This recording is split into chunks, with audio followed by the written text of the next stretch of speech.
L'actualité toujours dominée par ce drame à Derklé, l'explosion d'une bonbonne de gaz. Maintenant, on parle de 6 morts, Cheikh Tidiane. Blessés ont succombé à leur brûlure dans la journée d'hier. Il s'agit de El Hadji Ibrahima Diagne, âgé d'une 50aine d'années, et Aïssatou Tine, aide ménagère. Le chef de l'État actuellement à New York pour les besoins de l'Assemblée générale des Nations Unies a présenté ses condoléances sur X, ex-Twitter, à la famille éplorée. Ce drame remet au goût du jour la problématique de l'utilisation des bonbonnes de gaz dans les foyers et restaurants. Certains ont leurs astuces pour amoindrir les risques. C'est ce que nous allons voir dans ce reportage signé Fatimata Touré avec les images de Ahmadouba. Elle tient un restaurant dans son domicile, Siza Wakam. Mama Sophie est entourée de plus de 4 bonbonnes de gaz et une cuisinière. Après le drame de Derklé, beaucoup se demandent si les femmes qui sont souvent dans les cuisines ne sont pas en sursis avec l'usage des bouteilles de gaz qui parfois peuvent être défectueuses. Pour Mama Sophie, nul doute, l'utilisation des bonbonnes de gaz n'est pas sans risque. Je suis restauratrice, j'utilise 4 bonbonnes de gaz parce que j'ai beaucoup de commandes.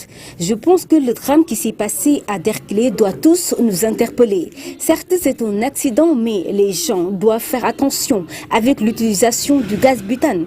Moi, je prends toujours mes précautions. Je vérifie toujours si les bouteilles sont bien fermées avant d'aller au lit. Parce que des fois, il peut y avoir des fuites.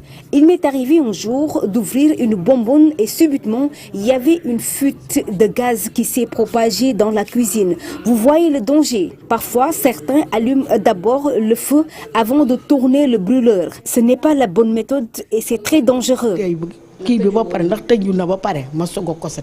Un autre fait qu'il ne faut pas négliger, le conditionnement des bouteilles de gaz. Le conditionnement des bouteilles de gaz doit être fait par des professionnels. Parfois au niveau des dépôts ou même dans les boutiques, les bouteilles de gaz sont déchargées n'importe comment. Il arrive qu'on les jette à même le sol et cela est très dangereux. Il faudrait changer ces pratiques. Maman Sophie exhorte les femmes à plus de précautions concernant l'utilisation du gaz butane. Je demande à toutes les femmes de faire attention quand elles sont dans les cuisines.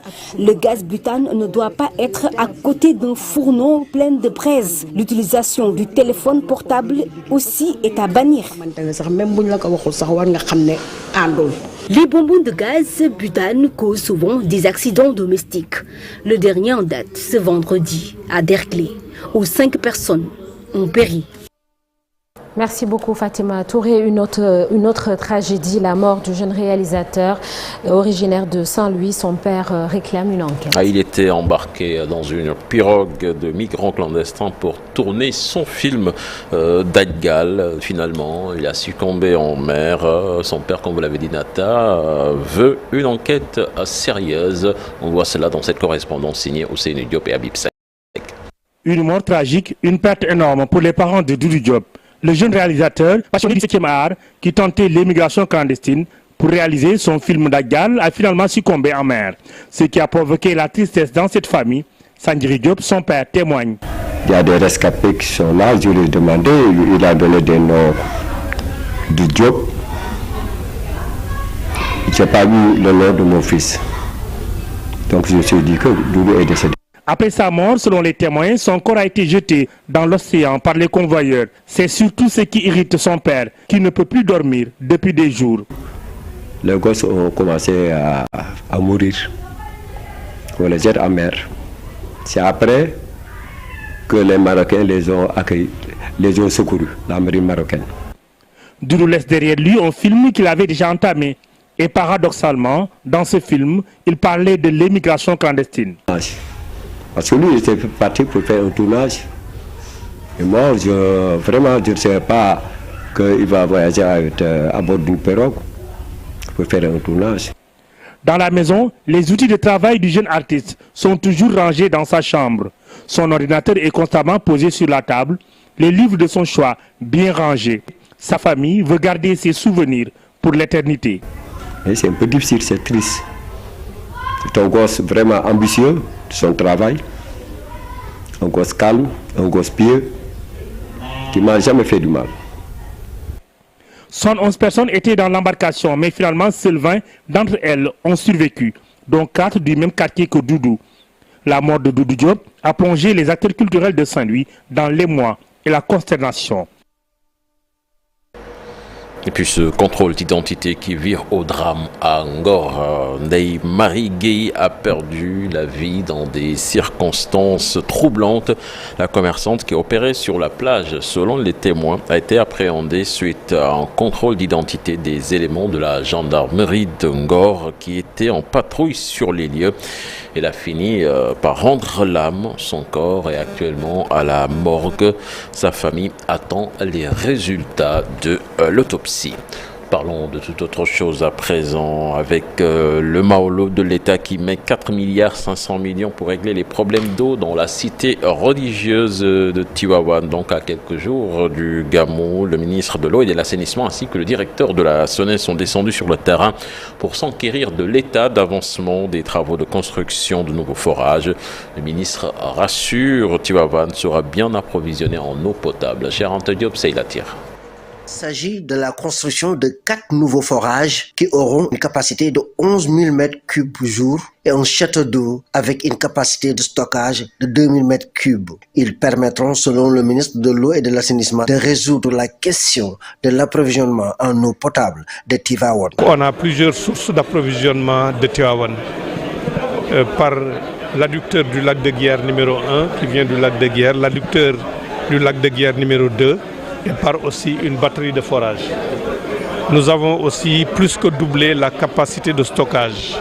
On avait 3 châteaux d'eau qui faisaient un cumul de 1700 m3 et nous avons finalisé un 4e château d'eau qui à lui seul fait 2000 m3. De la ville de Serigne Mbaye Thiam, tous les quartiers seront desservis, mais il peut y avoir des chutes de pression. Quand une population est démultipliée, on ne peut pas avoir le même confort pour ce qui est de l'alimentation en eau, à partir des robinets.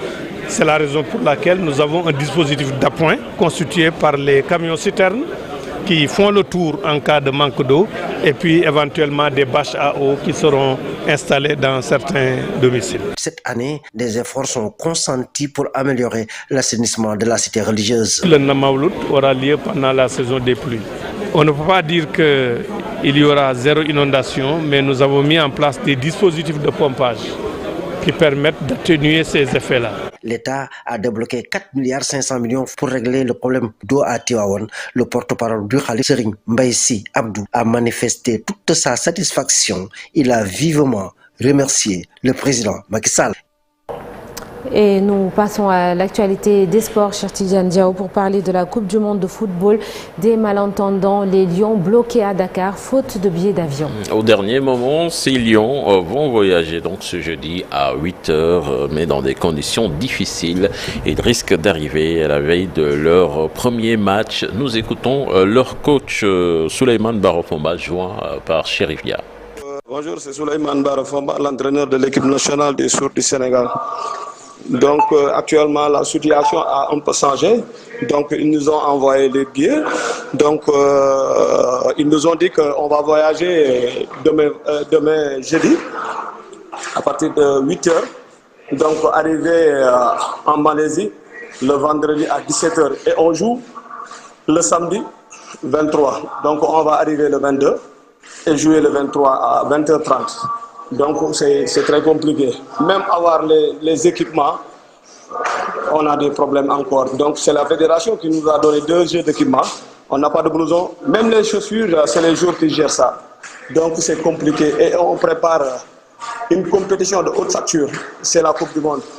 Et c'est notre première participation, l'équipe sénégalaise. Et on est champion d'Afrique. Et on est 5e mondial. Et puis on ne nous considère pas dans notre pays. Donc c'est compliqué, c'est lamentable. C'est lamentable.